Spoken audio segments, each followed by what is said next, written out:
Bonsoir à tous et à toutes. Il nous est donné de constater une forte croissance du secteur de l'immobilier en Côte d'Ivoire, et plus particulièrement en Abidjan. Villas et immeubles poussent comme des champignons et très souvent au détriment des normes élémentaires d'urbanisation. La suite, on la connaît. Certains quartiers subissent la montée des eaux à chaque saison des pluies et les éboulements, les glissements de terrain sont malheureusement devenus récurrents.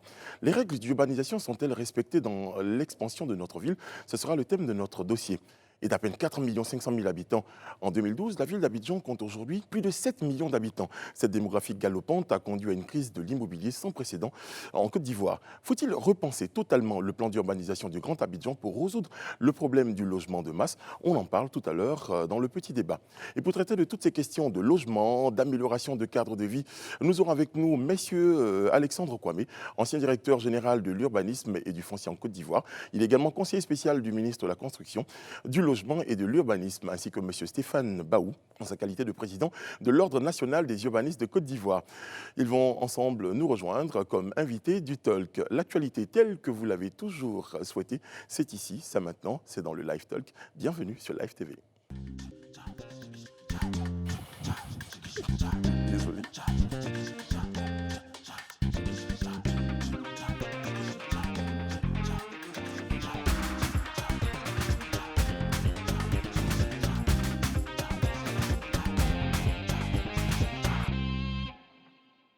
Et pour débattre de toutes ces questions, comme tous les soirs, je suis entouré de charmants messieurs et charmantes dames.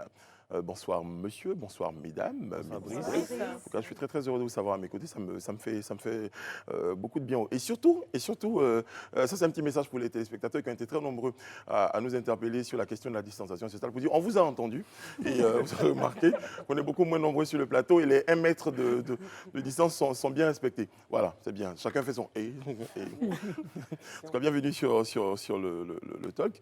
Alors, monsieur Israël Guébo rejoint la team. Bonsoir Israël. Bonsoir Brice, très heureux d'être là ce soir. Vraiment très heureux. Hein. Nous aussi, on est très heureux de vous retrouver. Il y a le grand sourire de Ryan Assi. Ça va, Ryan? Ça va très Ça bien. va Et très, toi, très bien. Brice? Oui, ça va très bien. Top. Et il y a à ma droite, toujours assise à la droite de... Je ne dirais même pas du père, ouais, bon, enfin, ça serait prétentieux. Il y a le sourire de Sophie Aïda. Bonsoir Sophie. Bonsoir Brice. Ça va très très bien. Très très bien, merci. Bon, EBB, ouais, elle me fait toujours ce regard-là. Edith Broubleu. Tu as tout compris. J'ai tout compris, hein, et je suis un garçon Tu es bien sage. briefé. Je fais mes leçons et tout ça. Mais en tout cas, merci d'être tous ensemble sur notre plateau. En tout cas, la fait marquante de la récente actualité, ce que nous avons retenu pour vous, c'est dans le Live Actu. Et à propos de ce Live Actu, il est question de la prorogation de la révision de la liste électorale. Rappelons qu'à la demande des parties prenantes au processus électoral, le Conseil des ministres, ce jour, en Israël, sur proposition de la CEI, Commission électorale ivoirienne, a décidé donc de proroger la période de révision de la liste électorale jusqu'au dimanche 5 juillet 2020 à 12 heures. Qu'est-ce qui motive, selon vous, Raël, qu'est-ce qui motive cette décision? Cette décision est particulièrement motivée par 3 raisons bien stipulées dans le communiqué qu'on a pu tous voir. Alors la première raison, c'est la demande des partis politiques eux-mêmes à proroger cette date. Aussi, on va voir les contraintes qui se sont passées, parce qu'on est bien conscient. Il y a eu le Covid-19, donc avec cette situation, tout le monde ne se sent pas forcément en sécurité d'aller dans un endroit pour se faire enrôler et tout ça. Et puis, il y a eu les pluies diluviennes, parce qu'il faut rappeler qu'il y a déjà eu un appel à prorogation qui se terminait le 30 juin, donc aujourd'hui même. Et 3 jours, dans ce même intervalle, il y a eu des pluies qui empêchaient, on a eu à débattre de ça hier, qui empêchaient les déplacements des Ivoiriens et tout ça. Donc il y a ces faits aussi qui sont venus empêcher ou qui sont venus être des causes du nouveau report, de la nouvelle date butoir. Mais un fait qui est marquant, c'est de dire que la CEI attendait 3 millions de nouveaux électeurs. Elle en est seulement à 510 000. Donc je pense que quelque part, elle essaie aussi de se rattraper sur ce coup-là, donc en essayant de prolonger les dates pour se donner de la marge.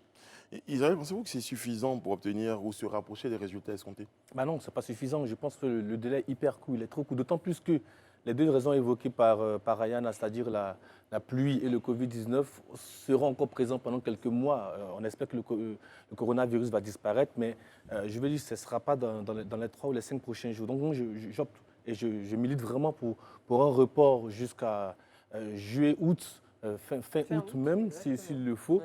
parce que là, on est vraiment dans un délai très court.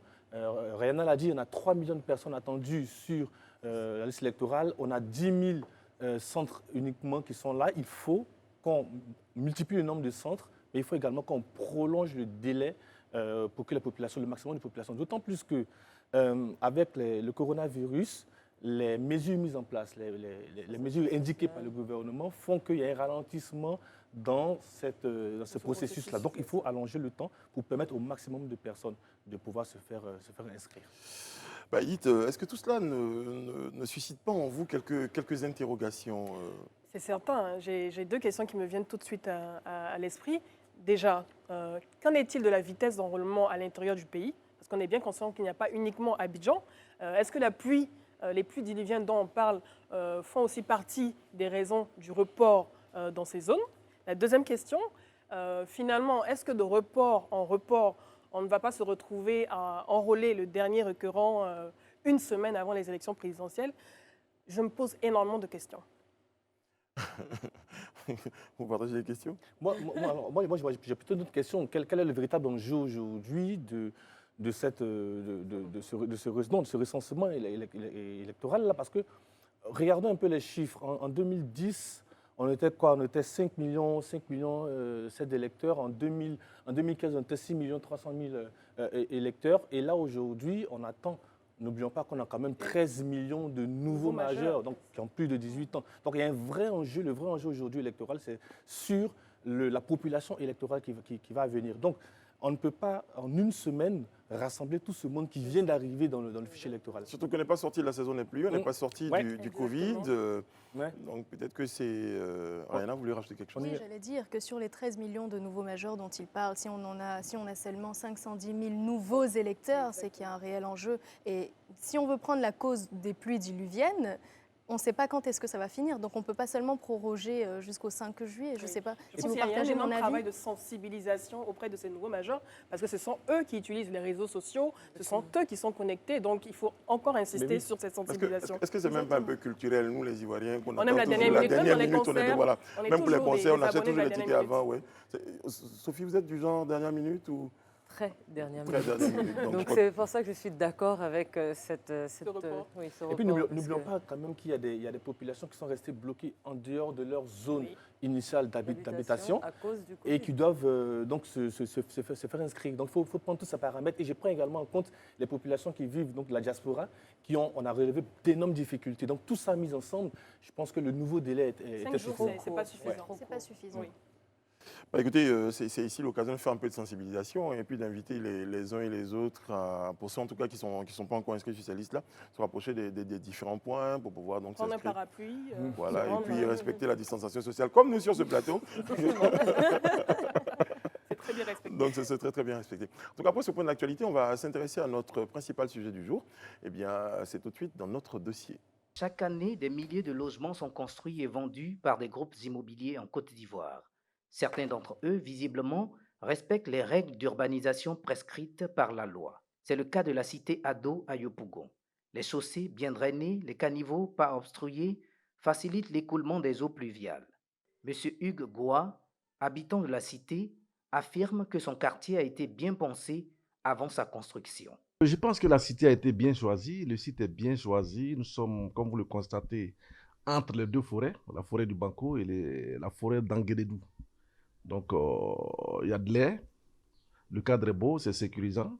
Au départ, il y a eu des ratés qui sont venus corriger. Aujourd'hui, comme vous le constatez, il a plu, il n'y a pas de l'eau qui traîne. Les canalisations ont été bien faites, donc on n'a pas de problème de canalisation. Ça, c'est une chance pour nous. Si ici il fait bon vivre, ce n'est toujours pas le cas ailleurs. Nous sommes à Bingéville, une banlieue abidjanaise. Le message de bienvenue de cette cité tranche avec la réalité. Parlant d'assainissement, le promoteur nous a fait des caniveaux qui sont étroits. Donc le volume d'eau, vu les dégâts liés aux inondations, le volume d'eau ne peut pas contenir ces caniveaux-là. Ce qui fait qu'on a un souci d'assainissement dans cette cité. Nous vivons cette période de pluie très difficilement. On a un voisin qui a eu son mur écoulé par le fait des eaux de ruissellement. Voilà, parce que dans la cité, ce n'est pas seulement que les eaux de la cité, mais c'est aussi les eaux du bidonville. C'est aussi les eaux qui viennent d'ailleurs, qui ruissellent le long de la cité. Nous avons constaté certains éléments basiques sur la cité qui manquent, par exemple. Un espace vert. L'espace, il est là, mais il n'y a pas d'espace vert. L'école, il n'y a pas d'école. Voilà, donc il y a plein de petites choses comme ça qui manquent sur la cité.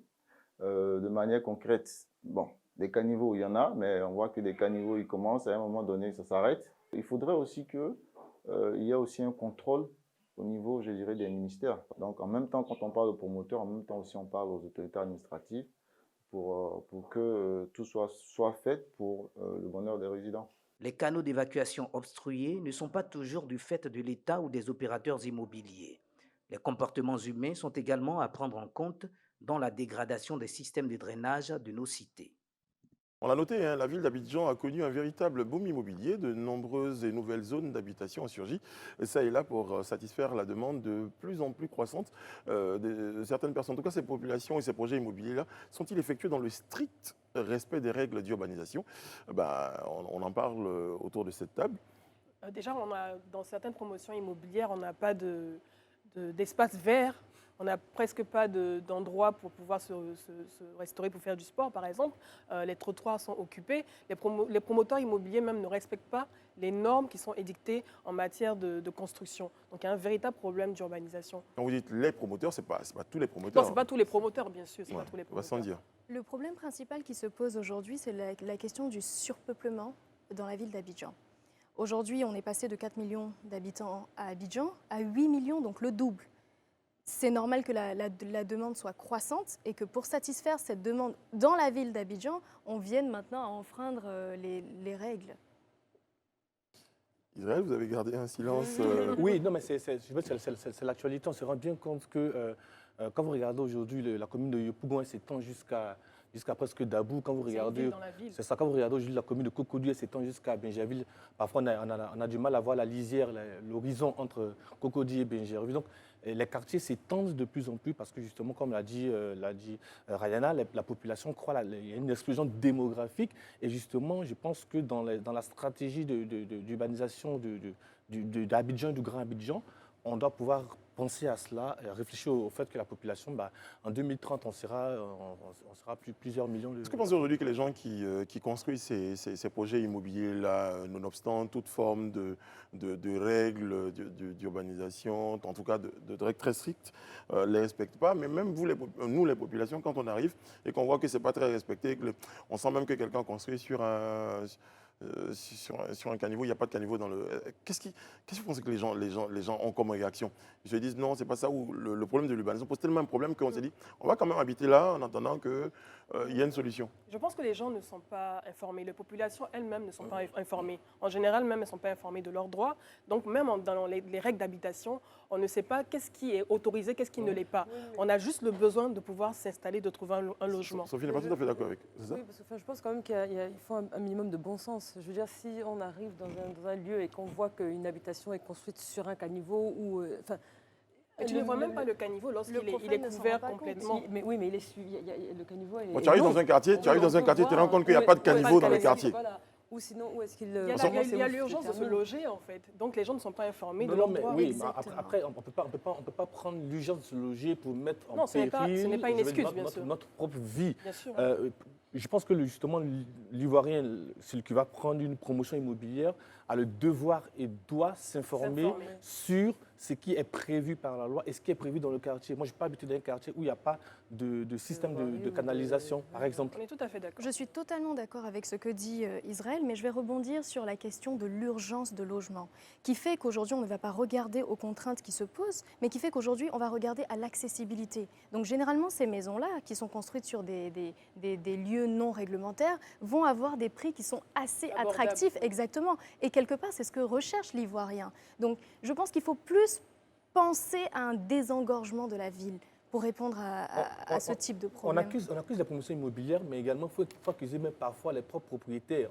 Ils ont des limites de leur maison, mais qui regardent un peu l'espace sur le côté Oui. et qui vont construire un petit restaurant, un petit maquis, un petit atelier de couture pour gagner un peu de... Donc, parfois, nous-mêmes, les propriétaires de maisons, on est un peu responsables et fautifs. Mais ça revient, enfin, Rayana parlait d'accessibilité, mais ça revient quand même à ce que je disais encore une fois, c'est le bon sens. Parce que oui, on veut quelque chose d'accessible, mais on veut aussi sauver nos vies. On veut rester vivant.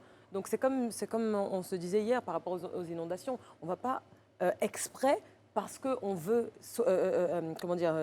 mettre un peu d'argent de côté, se mettre en danger. Et après, blâmer l'État. Bon, après, quand les gens passent à côté et qu'ils voient que les constructions ou certaines cités, parce qu'aujourd'hui, ce sont des choses très visibles. Ouais. Quand on voit aujourd'hui qu'une cité est construite, je disais tout à l'heure, nonobstant toutes les règles de sécurité, et que personne ne fait rien, ou bien personne ne dénonce ça, parce qu'on ne peut pas dire qu'on ne voit pas. Bien Oui. sûr. Voilà. Mais personne Personne ne réagit. Personne ne réagit, ou en tout cas, nous, on a commencé à réagir. Et d'ailleurs, on espère que... On nous entendra. Exactement, on en a parlé sur le plateau et que ça va susciter donc des débats, donc des questions chez vous à la maison. Et sait-on jamais, peut-être que vous-même, chez vous, votre maison est construite sur un caniveau, c'est peut-être l'occasion de jeter un petit coup d'œil. Monsieur Israël Guébo, globalement, qu'est-ce qui est prévu en termes d'urbanisation, de façon succincte, pour le Grand Abidjan? Alors, il faut bien qu'on comprenne qu'il n'y a rien qui est fait au hasard dans la construction d'Abidjan. Et j'aime bien cet acronyme, hein, le SDUG. Donc, c'est Le SDUG. Le SDUG, S-D-U-G-A. Ouais. C'est le schéma directeur d'urbanisme du Grand Abidjan. Et qui avait été élaboré, le récent avait été élaboré en 2000. Malheureusement, à cause des événements qu'on a connus en 2002-2010, il n'a pu se faire. Et il y a eu un nouveau schéma directeur qui a été fait en 2016 et qui, lui, va impliquer désormais, en plus des 13 communes d'Abidjan, 6 autres zones du Grand Abidjan comme Azagué, Alépé, Dabou, Jacquesville, donc toutes ces zones-là, et qui, j'ai regardé, il y a eu même un rapport de la coopération japonaise qui est paru en mars 2015 et qui, dans son tome 1, indique les tracés des routes, les tracés des voiries. Donc, en fait, rien n'est fait au hasard. Donc, tout est prévu et tout est planifié. Et ce schéma directeur-là, il court jusqu'en 2030. Donc, ça veut dire qu'il y a vraiment une planification qui est faite jusqu'à cet horizon-là pour que Abidjan soit aménagé. Donc, il n'y a pas de construction au hasard. Rayana, selon vous, ce schéma directeur-là, en tout cas, il répond à quel objectif? Il répond à l'objectif principal de mesurer le développement urbain de la ville d'Abidjan.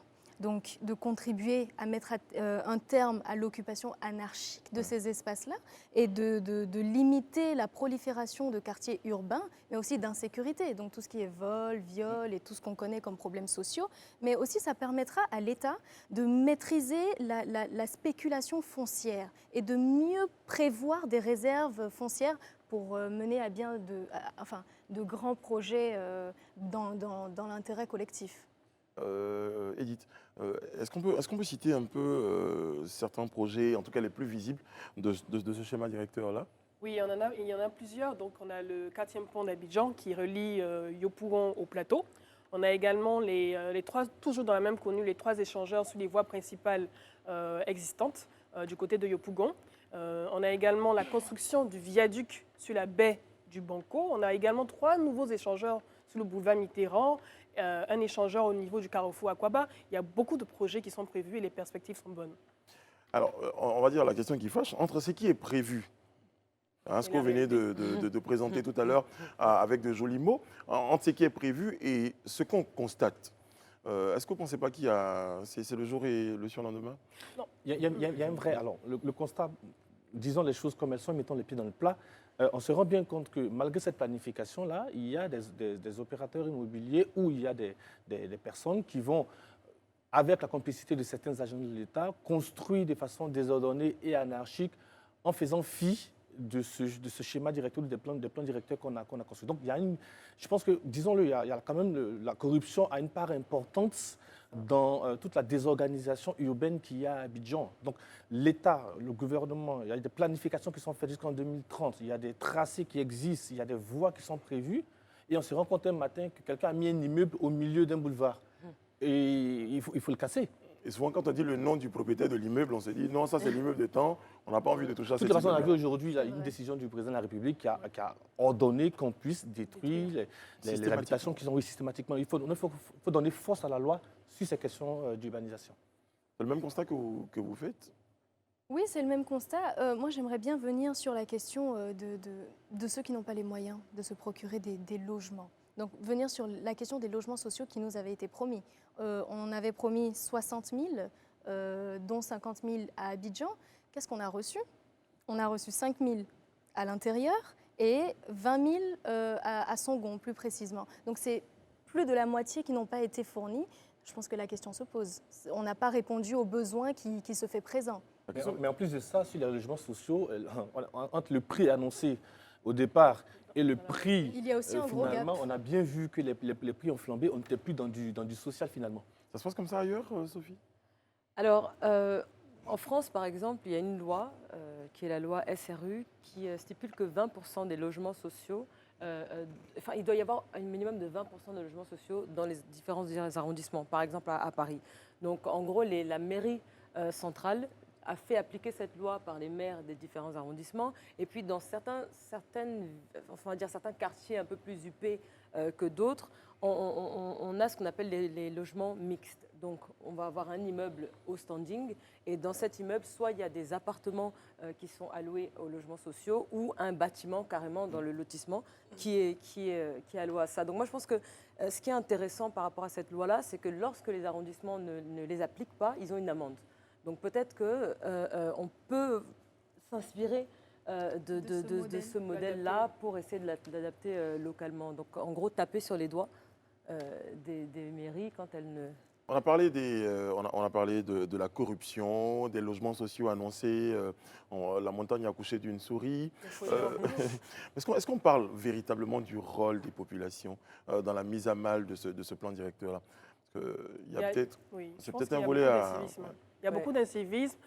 Comme je disais tout à l'heure aussi, il y a un manque d'information. Les populations peut-être ne sont pas informées de ce qui se fait dans la réalité. Quelles sont les normes, quelles sont les règles, quelles sont les lois. Par exemple, est-ce que vous saviez que vous deviez avoir recours à un architecte pour toute construction? C'est une norme et vous ne devez pas passer outre. Malheureusement, bien sûr, on constate que forcément, tous les architectes ne sont pas contactés pour des projets immobiliers forcément. Si les maisons sont construites sur des voies d'eau ou des bassins d'orage, c'est forcément parce qu'il n'y a pas eu l'implication peut-être d'un architecte ou de l'œil d'un expert, par exemple. Donc il y a un manque d'information, mais il y a aussi un peu d'incivisme, par exemple. Totalement. Enfin, moi, je veux rebondir sur ce que Edith a dit, surtout par rapport aux constructions anarchiques sur les bassins d'eau et ainsi de suite. Je veux dire, le bon sens veut que on ne va pas jeter des ordures, par exemple, dans des voiries. C'est juste pas possible. Ensuite, on se plaint que les infrastructures qui sont mises en place ne font pas leur travail. Je veux dire, à un moment, il faut qu'on encourage un peu un comportement citoyen. Absolument. D'incivisme et d'éducation à la base. Je veux dire, c'est vrai, l'État, ça part de responsabilité dans la planification, c'est fait. C'est vrai, l'État, ça part de responsabilité dans la répression, ça doit être fait. Mais dans le suivi aussi. Oui, dans le suivi, donc répression. Mais nous, notre rôle de citoyen, c'est aussi de ne pas jeter des ordures dans les caniveaux qui ont été tracés, de ne pas transformer ces caniveaux en bac à sable, parce que demain, quand l'eau ne pourra plus circuler, ça va remonter et ça va nous inonder. Donc, ça ne sera plus une question de « oui, on a construit sur un terrain non habitable, mais ça sera de notre faute, ça va nous revenir à la figure ». Donc, il faut une vraie éducation, une vraie sensibilisation au civisme. C'est ça aussi, être un citoyen. Exactement. En tout cas, je pense que ce débat aurait pu, on aurait pu l'étendre, hein, c'est-à-dire pour qu'on a surnommé le petit débat. En tout cas, c'est un débat qui s'achève sur notre plateau. Aucun doute qu'il sera beaucoup plus long dans vos maisons. On va s'arrêter après une courte pause avant de vous annoncer qui on reçoit sur notre plateau. Monsieur Alexandre Kwame, ancien directeur général de l'urbanisation et du foncier en Côte d'Ivoire. Vous êtes également conseiller spécial du ministre de la Construction, du Logement et de l'Urbanisme. Ainsi qu'à ma droite, monsieur Stéphane Baou, président de l'Ordre national des urbanistes de Côte d'Ivoire. Bonsoir, messieurs. Merci d'être sur notre plateau ce soir. Alors, la première question tout de suite, est-ce que vous pensez qu'il y a eu une faille dans le processus d'urbanisation d'Abidjan? Qui commence? Vous, monsieur Kwame. Bien, on ne peut pas dire qu'il y a une faille, puisque en fait, pour bâtir une ville, il faut ce qu'on appelle déjà doter la ville d'un plan d'urbanisme directeur. Et la ville d'Abidjan a été de tout temps dotée d'un plan d'urbanisme directeur. C'est-à-dire que depuis 1926, le premier plan d'urbanisme directeur date de 1926 et le dernier date de 2016. Donc on ne peut pas dire véritablement qu'il y a une faille. En revanche, on peut dire que dans tout ce système, les occupations humaines sont passées par là. Et les choses n'ont pas beaucoup suivi. On a eu le plan en 1960, 67, 69, 85, 98 et 2015. Donc, à tout instant, l'État de Côte d'Ivoire a doté notre capitale de plan d'urbanisme directeur. De 1926 à 2016, aujourd'hui, globalement, c'est quoi les grands changements qu'il y a eu dans Abidjan? Bien, les grands changements, c'est-à-dire qu'en 1926, lorsque le colon dotait notre future capitale, qui est Abidjan, de plan d'urbanisme directeur, le colon avait pensé tout de suite une organisation pour permettre à ces personnes de s'installer. Donc, l'organisation était faite autour de ça, autour de ce principe-là. Et puis, en 28, ce que je vais dire, c'est qu'à chaque plan d'urbanisme directeur, il y a une vision. Une vision. Chaque plan d'urbanisme directeur correspond à une vision. Et donc, ce qui a été fait en 1926, ce n'est pas la même vision qu'en 2016. En 2016, le dernier plan d'Abidjan date de 2016. En 2016, nous nous trouvons dans une agglomération qui couvre une grande partie, une grande superficie. Et donc, il fallait penser autrement. Passer autrement. Donc, pour faire court, il y a eu des changements. Ce qui a été fait en 1926, ce n'est pas ce qu'on fait en 2016. Forcément. Parce que ce n'est pas la même vision. Forcément. Voilà, ce n'est pas la même vision. Donc, à chaque étape, il y a une vision et il y a un plan qui est collé à cette vision.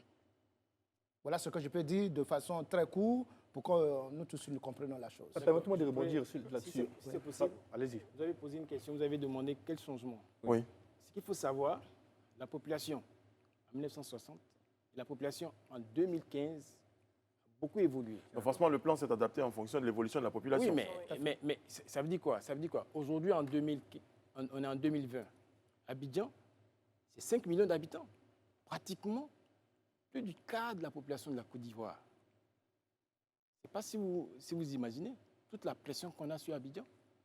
On a 5 millions d'habitants. Et quand vous mentionnez ça, qu'est-ce que vous souhaitez ressortir? Ce que je veux faire ressortir, c'est très simple. Ça veut dire quoi? Ça veut dire qu'aujourd'hui, avec toute cette masse de population, la gestion du foncier à Abidjan devient de plus en plus difficile. Mais est-ce que ce n'était pas prévisible? On est dans une ville qui a 4,5 millions d'habitants. Après, on est sûr que le nombre va aller crescendo. Est-ce qu'on ne prévoit pas ça déjà à l'avance? Justement, on prévoit ça. Gouverner, c'est prévoir, dit-on? Justement, on prévoit ça. C'est pourquoi j'ai dit que ce qu'on fait en 2000, on a fait en 2000, parce que l'avant-dernier plan d'urbanisme directeur d'Abidjan date de 2000, et ce qu'on a fait en 2016, c'est différent de ce qu'on a fait en 2000. Donc, on prévoit cette évolution de la population. On prévoit l'évolution de la population, on prévoit des zones d'urbanisation, mais une fois qu'on fait les plans d'urbanisme directeurs, c'est de la planification urbaine. Il y a d'autres documents sectoriels qui doivent suivre. Tout à fait. Il y a d'autres documents sectoriels qui doivent suivre. Oui. Mais avec toute cette démographie galopante, comment vous arrivez à gérer et à mettre fin aussi à l'occupation anarchique qu'on constate depuis des années? Bon, alors ça, c'est une autre facette des occupations. Alors, quand on a fait un plan d'urbanisme directeur et qu'on suit l'exécution, dans l'opérationnalisation, il faut éviter les occupations anarchiques. Et donc là, on tombe dans la gestion urbaine. On n'est plus dans la planification urbaine, mais on est dans la gestion urbaine. Donc, les gestionnaires urbains doivent prendre leurs responsabilités. Les gestionnaires urbains, je vais parler des gouvernants urbains, doivent prendre leurs responsabilités. Et tous ceux qui ne concourent pas à la bonne planification urbaine et qui se trouvent être à l'encontre de la planification urbaine, on doit mettre fin à tout ceci. Donc, on ne doit pas avoir d'état d'âme lorsque quelqu'un, pour aller dans le même sens, lorsque quelqu'un construit sur une canalisation, lorsque quelqu'un se construit sur un trottoir, c'est-à-dire que une ville, ça s'entretient. Une ville, ça se réhabilite. Une ville, c'est comme je le dis souvent, c'est comme dans votre salon. Vous organisez votre salon, vous n'allez pas mettre n'importe quoi dans votre salon. C'est bien organisé. Une ville, c'est comme ça. Alors, lorsqu'on va en dehors de ça, il faut prendre ses responsabilités. Il faut laisser les états d'âme. On construit sur le trottoir, il faut dégager, parce que ce n'est pas fait pour ça. Le trottoir est fait pour autre chose. Et les emprises de voie, on construit là-dedans, il faut dégager les personnes. Il n'y a pas d'état Et d'âme. dans nos différents quartiers, on constate que la plupart des habitations, des habitants construisent, vont au-delà même de la limite de leur habitation. Ouais. Oui, Et ça existe depuis des années. On ne voit pas de contrevenants qui sont sanctionnés. ça, ce que vous dites, c'est bien, mais c'est un problème de civisme. C'est un problème de civisme. Je pense que, et même, Il n'y a pas de sanctions prévues. Voilà, et même, on peut aller plus loin. Quand, par exemple, on donne à une personne sa parcelle pour construire son logement, il y a un certain nombre de règles qui vous dit que sur votre parcelle, vous devez construire sur 60%, sur 20%, sur 30%. Mais vous constatez que les gens construisent pratiquement sur 100% de leur parcelle. Ils ne se rendent pas compte des conséquences. Vous voyez? Ils ne se rendent pas compte des Et conséquences. donc, dans ce cas, Parce on fait appel au civisme de la population, tout simplement. Oui, je veux dire que le volet aujourd'hui que vous êtes en train de dire, où les gens ils construisent un peu partout, bien c'est l'anarchie, il faut faire un peu preuve de civisme. Mais écoutez, vous parlez tout à l'heure, messieurs Baou et Kwame, vous parlez de civisme. Moi, j'ai envie de dire aujourd'hui, ce sont des immeubles, pour parler dans certains cas, ce sont des immeubles, ça ne se construit pas du jour au lendemain. Donc, vous avez des équipes, certainement, quand vous passez, que vous voyez un immeuble qui est sur un endroit où il ne fallait pas construire un immeuble, qu'est-ce qui est fait? Oui, mais c'est ce que je dis. Ça, maintenant, il y a le permis de construire. En fait, toute habitation, tout logement, ou bien pas le logement, tout bâtiment qui se construit dans une agglomération urbaine doit avoir un permis de construire, doit présenter un permis de construire, doit se présenter au permis de construire. Et lorsque cela n'est pas fait, en principe, le ministère en charge de la construction peut démolir le bâtiment. Pourquoi attendre jusqu'à ce qu'il soit construit pour chercher à le démolir? Pourquoi attendre jusqu'à ce qu'il soit construit pour que ça soit démoli? Peut-être que, bon, c'est comment je pourrais dire, la découverte. C'est-à-dire que partout dans Abidjan, ça construit. Partout dans la ville, dans l'agglomération d'Abidjan, ça construit. Ouais. Donc il faut découvrir cela très vite.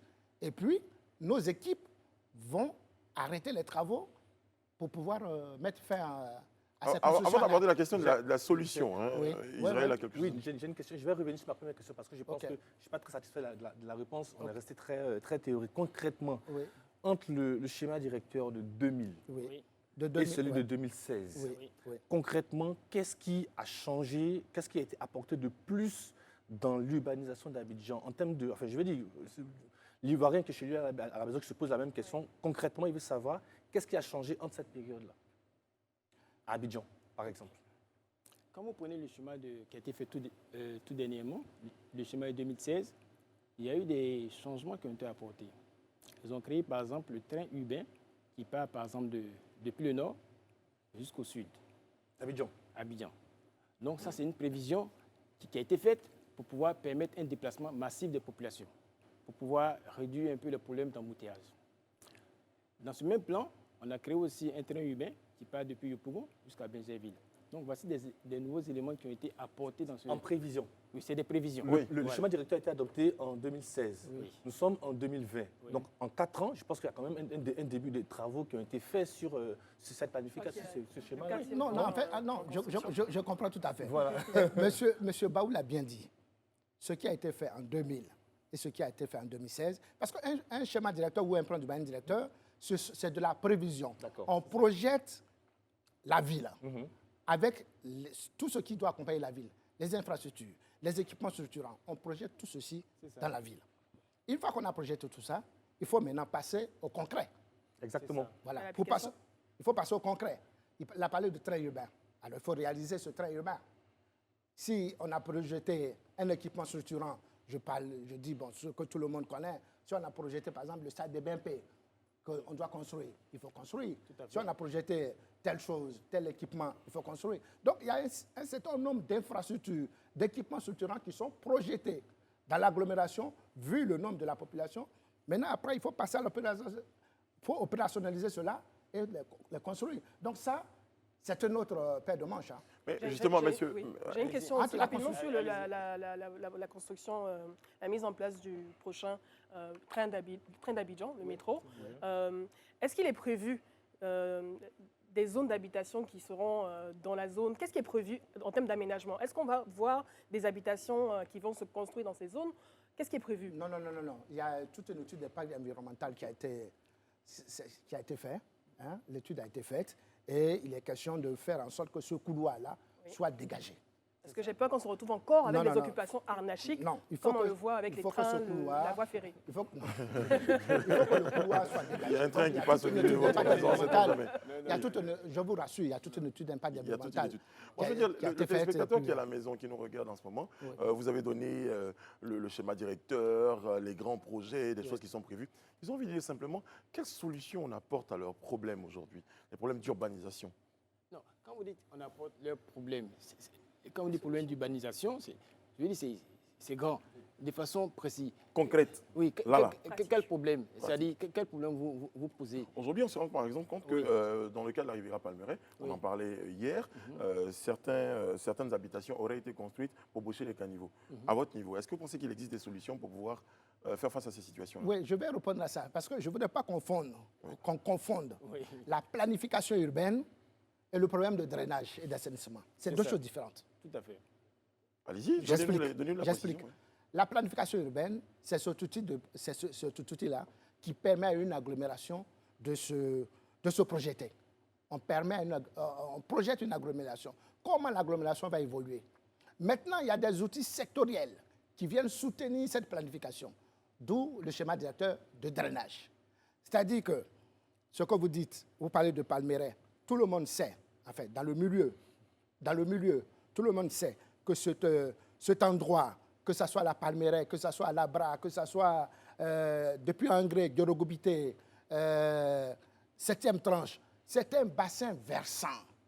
Un bassin versant, c'est ce lieu-là qui reçoit les eaux qui viennent de toutes parts et qui sont drainées après à un exutoire unique.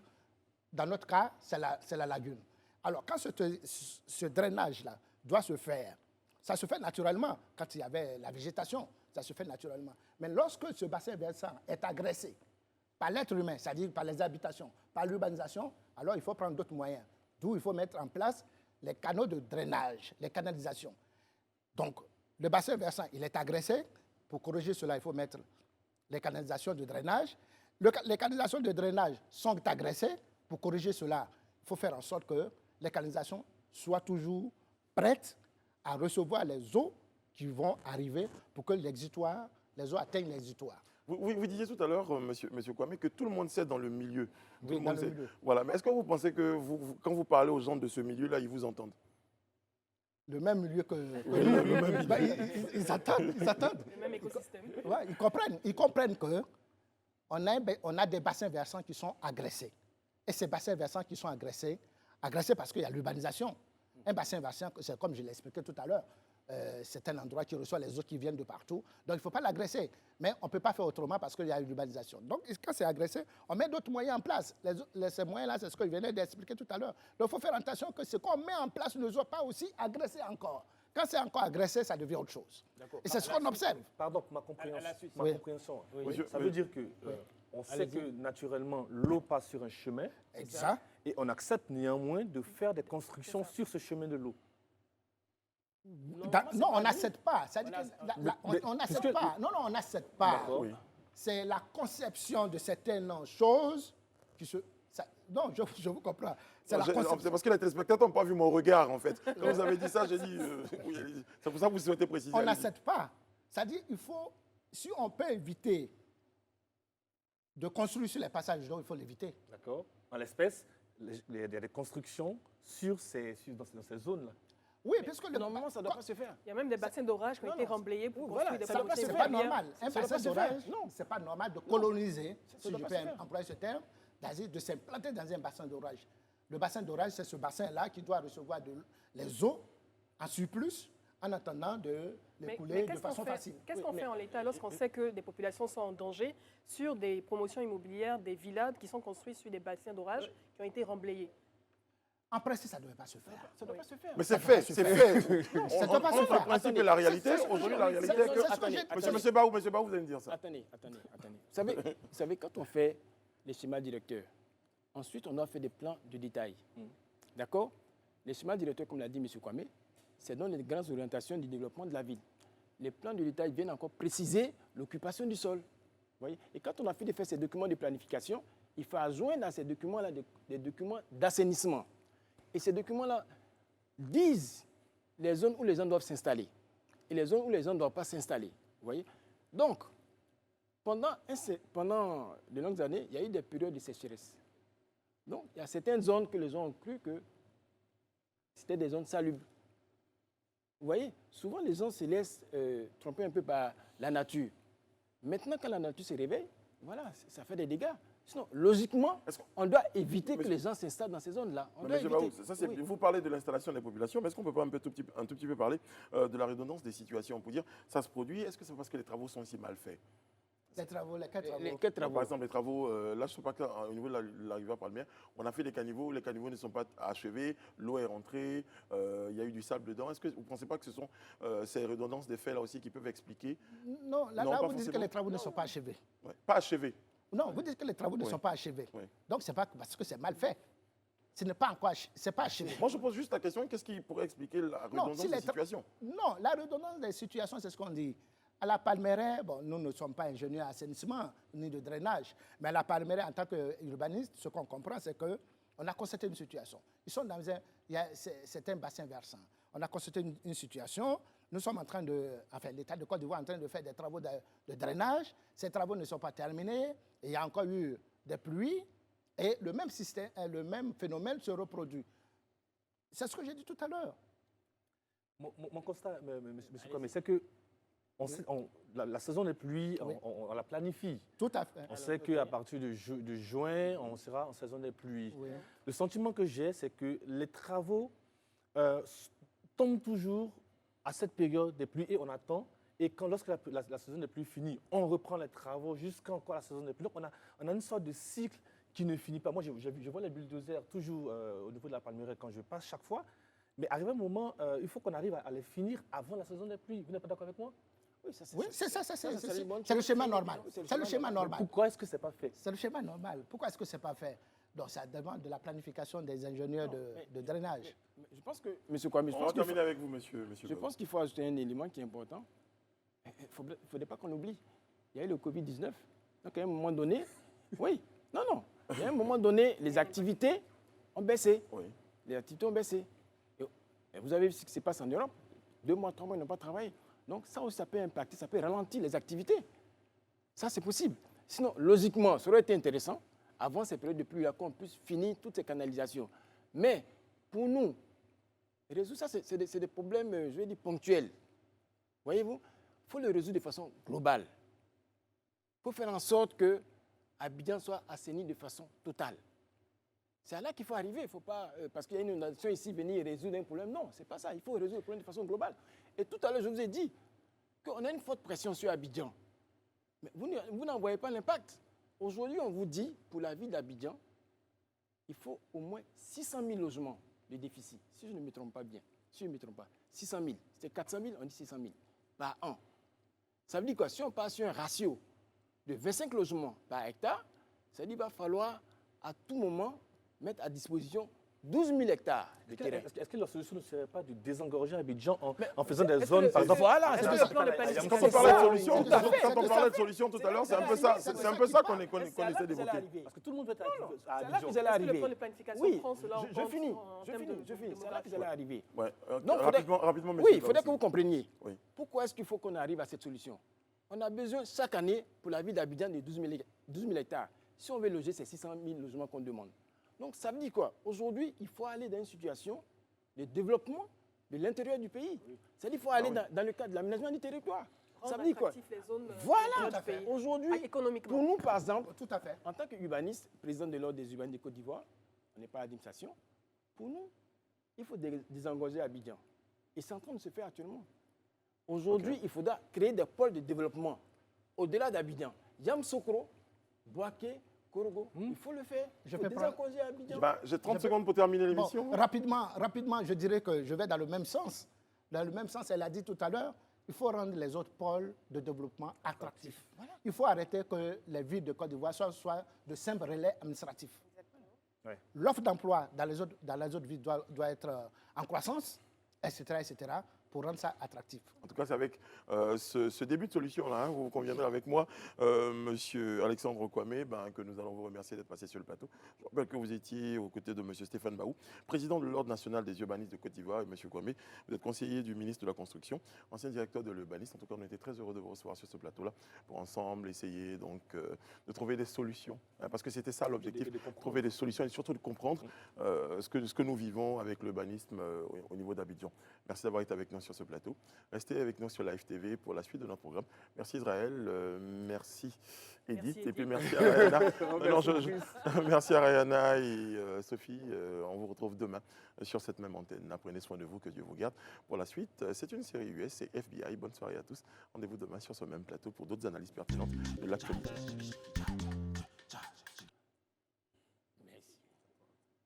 Merci.